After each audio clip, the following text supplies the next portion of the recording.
Le 5 novembre, Jacquemain Chabani, ministre de l'Intérieur, a instruit les assemblées provinciales de voter une résolution suspendant toute pétition et motion de défiance ou de censure compte tenu de la situation sécuritaire dans l'Est du pays. Cette décision fait suite à la correspondance de la présidence de la République du 28 octobre, lui confiant la mission d'interdire toute motion ou pétition contre les membres des gouvernements provinciaux ou des bureaux des assemblées provinciales selon le cas. Toutefois, ce rôle politique assigné au ministre de l'Intérieur relève-t-il de ses attributions? Bonjour, je suis Déborah Sabanga, fellow à Ebouteli. Vous écoutez le 44e épisode de la saison 5 de Ponabiso, capsule audio d'Ebouteli et du groupe d'études sur le Congo GEC. Nous sommes le vendredi 7 novembre 2025.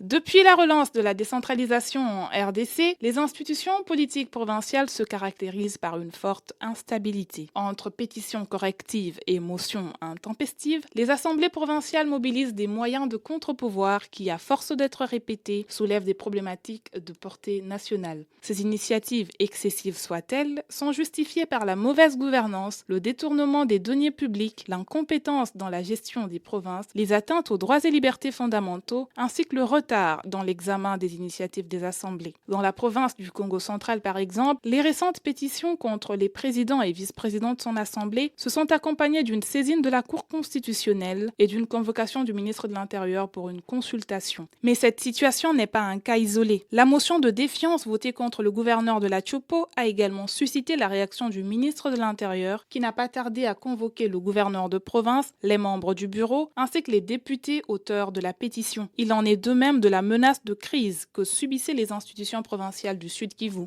On se souviendra également de la convocation par le ministre de l'Intérieur du gouverneur du Haut-Katanga à la suite de ses propos jugés controversés au sujet de la situation sécuritaire dans l'Est du pays. Tous ces exemples sont révélateurs du rôle désormais assigné au ministre de l'Intérieur, pourtant sans aucun soubassement juridique. Mais cette outrance n'est pas un fait nouveau. Sous le mandat du Premier ministre Samalou Kondé, le ministre de l'Intérieur Gilbert Kankondé a déjà annulé des motions contre des gouverneurs des provinces. Face à cette situation, lors de la 12e session de la conférence des gouverneurs, il a été formulé plusieurs recommandations, notamment celle de mettre fin à l'ingérence du pouvoir central dans les affaires qui relèvent des provinces. En outre, une marche pacifique s'est tenue en juillet 2025 dans la province du Kasaï central afin de condamner cette posture du ministre de l'Intérieur dans la gestion des crises au niveau provincial. Et plus récemment, le député Meshak Mandefou a adressé ce jeudi 6 novembre une question d'actualité au ministre de l'Intérieur remettant en cause le fondement de sa compétence et sa légitimité. En effet, cette tendance à faire du ministre de l'Intérieur l'autorité de tutelle des provinces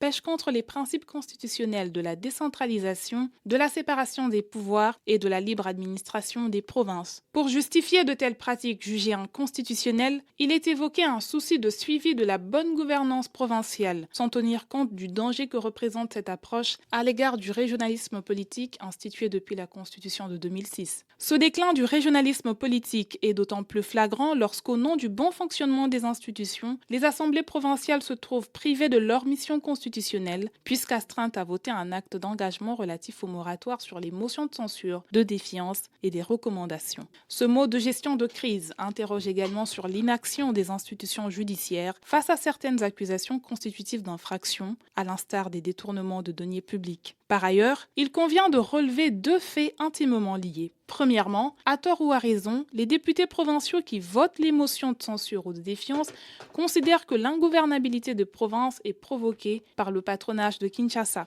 Deuxièmement, l'ingérence du pouvoir politique dans l'administration et l'organisation politique de province conforte ces reproches et illustre l'instrumentalisation de son rôle de supervision ainsi que de la mission du président de la République qui, au terme de la Constitution, est le garant du bon fonctionnement des institutions et de la continuité de l'État. De plus, il ne demeure pas moins vrai que cette déviation est nourrie par les dispositions constitutionnelles elles-mêmes, qui, depuis la révision de 2011, ont dévolu au président de la République la prérogative de relever de ses fonctions un gouverneur de province ou de dissoudre une assemblée provinciale en cas de crise persistante. Vous pouvez rejoindre notre fil WhatsApp en envoyant GEC ou Ebouteli au +243 89 41 10 542 pour recevoir Ponabiso chaque vendredi sur votre téléphone. À bientôt.